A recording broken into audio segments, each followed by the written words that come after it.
Hello vinyl community, Mike from MyGuitarPlayer07 here, coming at you live with another vinyl record video, freshly cut and ready to show you guys some recent finds.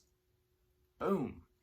But before I go to the official recent finds of the stuff I purchased, I just want to show off some records that I got in a trade, and unfortunately I have had these for a couple weeks now and I just haven't gotten a chance to listen to them yet or do anything with them, but I am still appreciative. I know many of you guys know Hannah at the Omaha Introvert. She said I didn't have to do a whole video about it, the whole 9 yards, but I wanted to give her credit anyway. You probably saw on her Instagram story or page that that we did a trade, and I sent her a Neil Young album, the Beach album, because she's been wanting that, and I wanted an album that she had said that she was wanting to get rid of.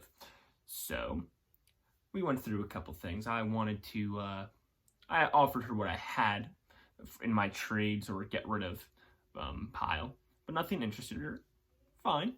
So I asked her, was there anything that was on her want list that I could get her or send her, because I really wanted this album, and it's one that you don't really find, especially more original pressings, if not this being an original pressing. I'm not sure.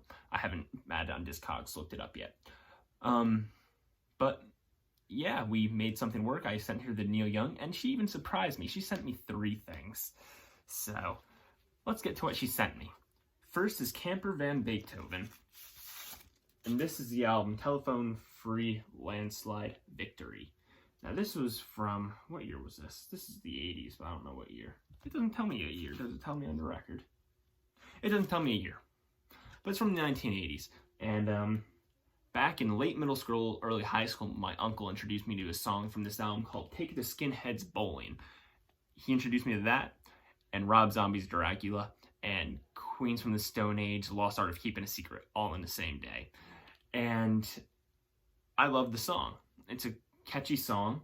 I don't know much about the song. I've listened to it sing the words, but I really haven't delved into the deeper meaning, because this band, I'm sure, has political meaning and all that stuff, and I just don't know it. Just like me listening to Dead Kennedys for a while and never realizing that they had political connotations until recently. But anyway, this was the album that I was really wanting, because it's not one I've actively been looking for. However, I know it's not one of those common records to find, so I was very excited to have this, and Hannah sent it my way. But as if that wasn't awesome and great enough, she sent me 2 other records. So the first record that she also added was a classical record, and this is Johann Sebastian Bach, and this is 2 harpsichord concertos. And she was inspired to send me this based on the Steve Carlson and my collab that we did on classical music, so thank you very much, Hannah, for this. I'm sure it's a fantastic listen, as I said, and all of these the CDs in this video that I'm showing, I've listened to, except for one CD, but that one's staying sealed, and you'll understand why later. But the vinyl records have either not been opened or just not have been listened to yet. So, alright. So, and as I said, I'm looking forward to that. That's on the Crossroads label, which is not one I've heard of before, but I guess it's a classical label. And then this one really blew me away, because I didn't even know there was a volume 2 to this. And she sent me the Best of Emmylou Harris Profile 2.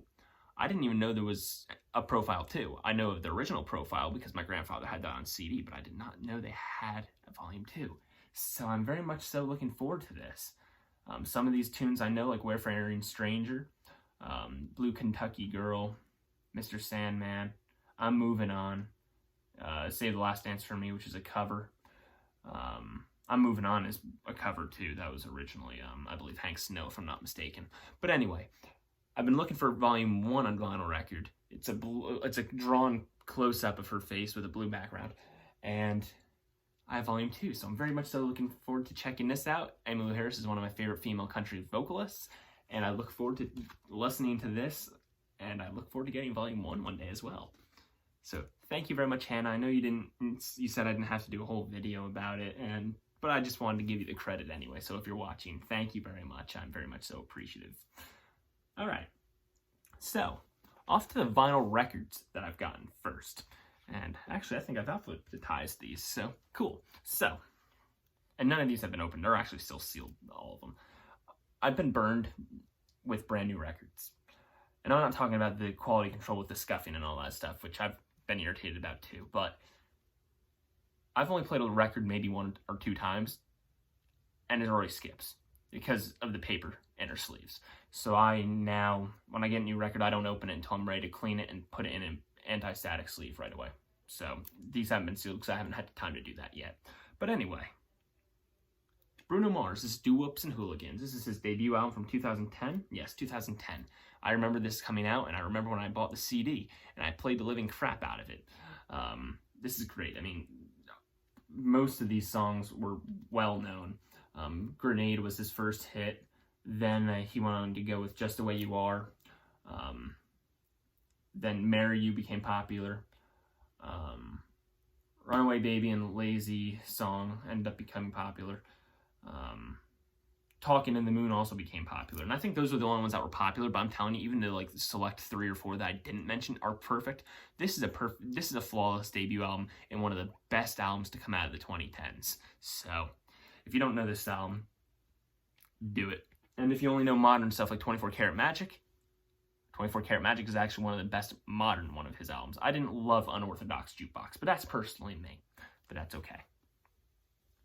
Alright, the next one is Power of Peace by the Isley Brothers and Santana.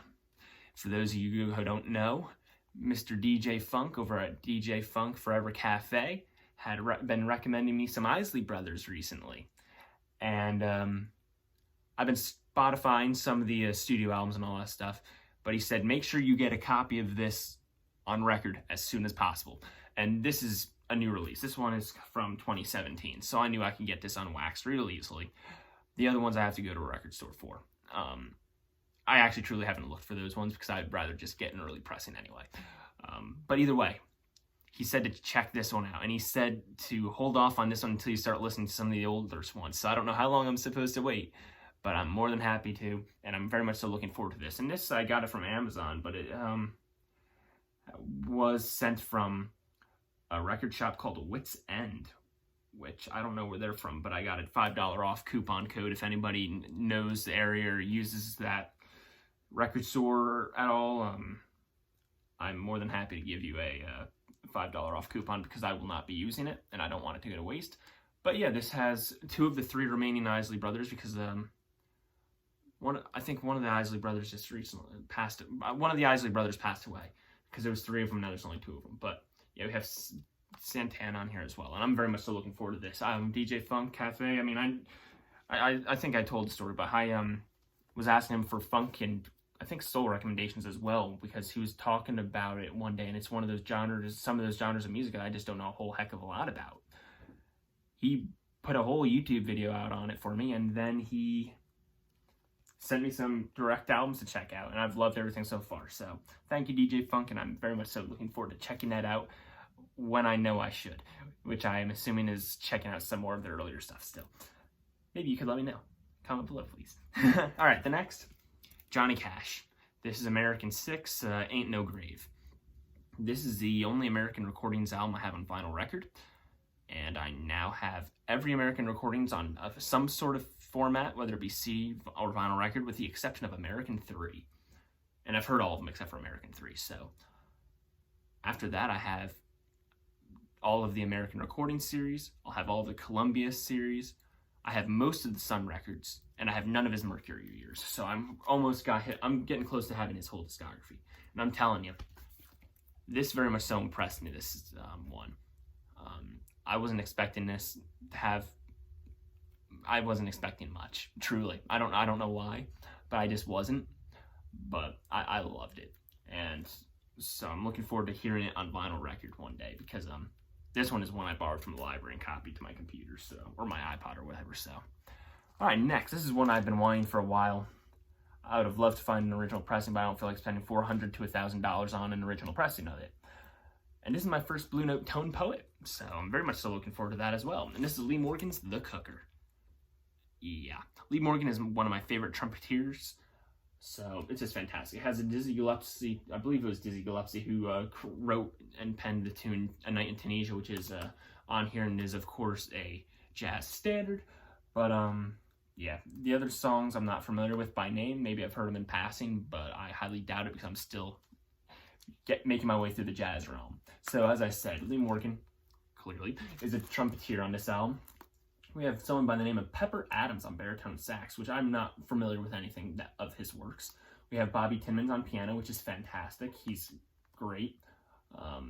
Paul Chambers on bass, and Philly Joe Jones on the drums. So really, Pepper Adams on the sax is really the only person who I've never heard anything from before. So I'm very much so looking forward to giving this a spin. And these tone poets always come with nice gatefolds, and I've seen them because other people have shown it in VC. However, I'm very much so looking forward to checking mine out.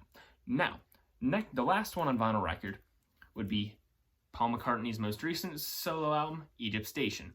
And I have to thank Dylan over at the Record Spinner for getting this into my hand. And by him getting into my hand, him telling me about the $12 deal on a double LP version of this, and then me going back and forth for a solid hour thinking, should I really spend the money or not when I'm not making money in quarantine? Well, look what I did. So, thank you, Dylan, for not only showing me a great album that I didn't already have in my collection rather than on CD, but thank you for also helping me spend money that I don't need to spend. But we all do that in a vinyl community. We all spend a whole crap ton of money anyway, so. And this is a fantastic album. The CD version, I should have pulled it out. It's the whole nice accordion thing. And this one is kind of disappointing. It's not even a gatefold. It's just 2 LPs shoved in one single thing. I think that's a lost opportunity, especially with this album, especially since the CD version is such a great view and art. And there's a whole bunch of art that Paul McCartney drew and created for all this. That's what all of this cover is. He created this artwork. So, but, it is what it is. And I'm happy to have that. And obviously, shout out to Dylan at the Record Spinner for hooking me up with that, because he told me about Pop Mart, and he also told me about the great deal they were having. All right, so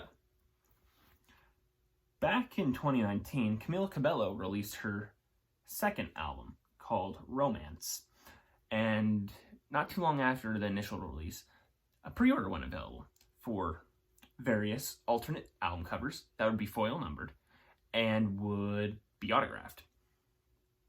Well, my order didn't go as planned, and I went and checked my order to make sure I wasn't going crazy with expecting all that stuff, and I wasn't. And I might add that this was only for $7.99, so I could have got all 4 or 5 whatever cover variants for a decent price, really, especially for being autographed in limited runs. Well, I got the wrong cover variant that I have nothing against. It's cool to have anyway, but it wasn't the cover variant I asked for, and it's sealed and not autographed. But either way, this is the cover variant of Camila Cabello's Romance I got, and it came with a digital download, so I have it on my computer, and this is number 1161. I'm not sure how many there were. That's something I should look up. But this had a Senorita, which was a song that she did with Shawn Mendes, which is probably the biggest hit off this album. I'm not sure if anything else has become a hit off this album, truly. But this is one of the better, more modern pop albums, in my opinion. So I would love to find this on vinyl record one day, find the original version of it, because I want to keep this one sealed because of that. And I tried contacting Sony Music, the place I was supposed to contact for. I contacted them once. They say it takes 48 hours to respond. Okay, fine. So I waited. I sent on a Friday, so who knows how many emails I got over the weekend, and Monday they might not have even seen it. So I said, okay, well, I'll give it a week or two. Okay, so fine. So then I emailed it again on a Monday, and then Blackout Tuesday happened the next day. So I don't know if the email got lost again, or if they're just not answering, or it's a limited run and they did what they did and I don't know. From the customer service standpoint, it just seems like I'm being ignored potentially, but I digress. I'm not too worried about it. I'm not bashing the company. They have nothing wrong. They were nice enough to send the instant reply email saying, please wait 48 hours, which I'm very appreciative of. At least I wasn't completely left in the dark. But anyway, here are the CDs, and I've listened, or the rest of the CDs, and I've listened to all of these. First one is Alan Jackson's The Bluegrass album. This came out in 2013, and the only song I knew off this album was Blue Moon of Kentucky, since that's a standard, and that was it. I wanted this back when it came out. However, for whatever reason, I never pulled the trigger. Then for the longest time, it was out of print. And I don't know if Amazon got it, if it's a re-in print, or if Amazon just found some extra copies that they wanted to sell, but it's in my hand. And the only reason I think it might have been there for a while and just didn't sell back in the day is because it's all cracked, both here, part of the bottom of the jewel case. It is what it is. The music and the CD works. Not thrilled that it's destroyed, but So, and this was very great. This was just as good as stuff like Alison Krauss and Union Station, which is really the only other bluegrass I could compare it to of this type of stuff, because yeah, that's all I could compare it to. But anyway, very good album, and if it combines a perfect combination of the bluegrass sound and country sound. And this was a 2013 release, so it wasn't too much into bro country that we have nowadays yet. So yeah, good stuff. It has a perfect combination. So if you don't love bluegrass but you like country, or you don't like country but you love bluegrass, it has that kind of nice in between of the nice fizzle of them both. All right, next was Greatest Hits Volume 2 by Bob Seger and the Silver Bullet Band. I have the first volume digitally, wanted the second one. Here it is. Would love to get the first one on physical format one day. The back cover of this original one, volume 1, is funny. It has like a little kid whizzing, like lifting his leg like a dog on the back cover. It's kind of funny. This one has him just singing. Bob Seger didn't put out a bad tune, bad song, at least of the stuff I've heard. And, this has all the hits. And this even has some unreleased tunes on it. But, Fire Lake is one of my favorite Bob Seger and the Silver Bullet Band tunes, and that's on here. Beautiful Loser is on here. Her Strut is on here. Shakedown from the Beverly Hills Cop 2 soundtrack is on here. I've seen the first Beverly Hills Cop, but not the second one, so I need to change that because I'm curious of how this tune fits into it. But yeah, Rock and Roll Never Forgets. And this is from 2003, so it doesn't have anything from his 2003 forward albums, but like albums like Face of Promise or Rides Out or anything like that. But that's okay. Fantastic comp. Both volumes are fantastic. All right, so I've also been wanting to expand my hip-hop and rap knowledge. And since the fall, I've been trying to do that. I'm getting recommendations from friends, and based on that, I'm also doing my own thing. And this is one I found on my own. And this is Eazy-E, Easy Does It. And this is from 1988. This is a 2013 25th anniversary edition. I believe 25th anniversary edition. The hit off this was Boys in the Hood. But, this entire album is great. And Eazy-E, I believe, was one of the founding members of NWA, if I am not mistaken. There you go. And yeah, it's just classic hip-hop, and I enjoyed it. And as I said, I'm trying to get more well-rounded with the hip-hop rap scene, not only for my own personal pleasure, but I'm also going to the music industry, and it's one of the most predominant genres out there of today's music, so. Slowly making my way from the original stuff to modern. So, all right, so Bill over that vinyl verse a couple weeks back sent me this on vinyl record. As soon as I heard it, I ordered it on CD. Foxtrot by Genesis. I'm telling you, I can't believe it took 22 years of my life to hear Supper's Ready. It's just fantastic. And then Watcher of the Skies is great, the whole thing. And I really love Steve Hackett's Horizons. It's just classical guitar, and it's right before Supper's Ready opens, and it's just fantastic. I love it. So, great stuff. And Bill hooked me up with that. I was thrilled. It was one of my Genesis Grails, and now I have it both on both formats. Going back into the realm of rap, Ice Cube's Death Certificate. I believe Ice Cube was also a member of NWA, if I'm not mistaken. This is very interesting, this album. I must say, I learned about this album through Billy Hurst in one of his recent Vinyl Finds videos. He's the reason why I snagged this. He had other Ice Cube ones, but the album cover of this one intrigued me the most, so I wanted to grab this one. I want to check them out, all of them eventually, but this has the death side and the life side, and this is considered gangster rap, I believe. So I think it's talking about the struggles on the death side and the positive stuff on the life side, of the more positive, or the African American community rising up in the ghetto stuff. That's my understanding. I don't know. I've only listened to it once, so please pardon me if I'm wrong. I don't know if that's completely accurate, but I know that a lot of late 80s, early 90s rap has to do with the African American struggles, which, quite frankly, if you want to learn about that, it should come right out of the people who are experiencing it firsthand, and especially in today's climate that we're dealing with, but I don't need to go into that. We all know that situation. So it's good to be able to try to understand and learn through music. Next, I got the original soundtrack of Halloween 3, John Carpenter with his co-composer, I guess, Ellen Howarth, I think. Fantastic. I honestly prefer the Mondo version I have on vinyl record better. Both are great listens. This is the original version, and of course I want to find the original version on vinyl record one day, but they're damn hard to find. But, you know, the thing with the Mondo one, as I think I've mentioned in other videos in the past, is that the Silver Shamrock theme is played multiple times throughout the movie, and it shows the countdown 4 days, 5 days, whatever amount of days before Halloween. They only have one generic version on that, which, So I kind of like how it has all of the versions on the Mondo version. Really, that's my only complaint. I love both of them, though. Next, because we're getting into 20 minutes into this video, and I don't want to take too much longer than that. Next, I got Chromatica by Lady Gaga. This is one of her most lyrically intense albums, talking about mental health and loving oneself and a whole bunch of stuff. She has a hit going on right now with Ariana Grande. As of the time of recording this and its release, Rain on Me with Ariana Grande was the second single off the album and is popular, but Stupid Love is also very popular. But yeah, this is a very good album.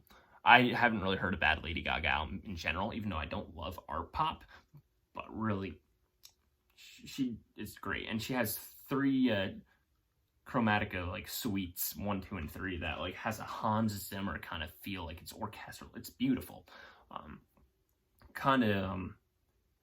Puts the album into 3 parts, so kind of cool. All right, next, David Newton and Final Truffle Merrick did a collab recently, and their collab inspired me to get the next 2 albums. Now, I've heard of this group, never ever loved it, except for the 2 big hits they had. And then I ended up checking them out more on Spotify. One of my friends, before the pandemic even happened, started listening to them, and I started hearing them through him too, and I was like, oh, okay, I can dig it. Then the collab that David and Merrick did solidified me. So, Rage Against the Machine. This is their self-titled, and then this is Evil Empire. Killing in the Name Of was the big hit off this album, and Bulls on Parade was a big hit on this one. Now, I was also going to be seeing Rage Against the Machine in August before that got postponed / canceled. I'm not even sure the situation. But, yeah. So with all 3 of those factors combined into one, I was like, I need to check them out again. And, you know, I really like it. So, it's not something I will be listening to regularly, but I truly enjoyed it. Next. I got Rush's Permanent Waves 40th Anniversary Edition. Has the 2015 mix of the studio album that is on CD for the first time. It was only on vinyl record before that. And then we have parts or takes or bits of live sets from the Permanent Waves World Tour in 1980, right? 1980? Yes, 1980. Of shows in Manchester, London, and St. Louis, Missouri. I know St. Louis, Missouri is kind of an outlier in there, but they have it here. And I must say, I've never heard Rush live before. It was dang good. So, great collection. Overpriced on vinyl record, in my opinion, but the CD version, fantastic. Back with the hip-hop rap for the last 2. We got Doggy Style by Snoopy O-Double-G, or Snoop Doggy Dogg. Gin and Juice was a big hit off this one, but I'm telling you, this is a fantastic album. This album and The Dogfather. I couldn't find a Dogfather on Amazon or anywhere. If next time I get to go to a local record shop again, I want to try to find it. Plus, I prefer to support local record shops anyway. So, but yeah, this falls under the category of G-Funk, which is gangsta funk, really. And it just has some groovy bass lines that you hear in funk music, but for this. And it's great. And, you know, I was inspired by the Vinyl Guru. She did a video on hip-hop recently, and this was one of them that she talked about a lot that I had been interested in. Because I had heard this album in passing through friends before, but never really gave it the light of day. I had it on my iTunes and all that, but never, well, now I own it. Love every moment. And finally, one of the most iconic rap albums of all time, Wu-Tang Clan, Enter the Wu-Tang 36 Chambers. Very good storytelling on this album. Talking about, telling about what the African American community deals with. Excuse me, back then and now. So, very great stuff. Cream is a big hit off this one, but this is a fantastic album. I'm telling you. So, all great stuff. And I enjoyed all of it, and I look forward to listening to all those vinyl records. And I thank you once again, Hannah at Omaha Introvert, for the ones you sent me in our trade, and DJ Fun Cafe for the recommendations with the Isley Brothers. And thank you to Dylan for, excuse me, Egypt Station. My allergies started just kicking in at the end of the video, so I apologize. So, yeah. Thank you guys for watching. Keep on spinning that wax, and I will see you guys in the next vinyl record video.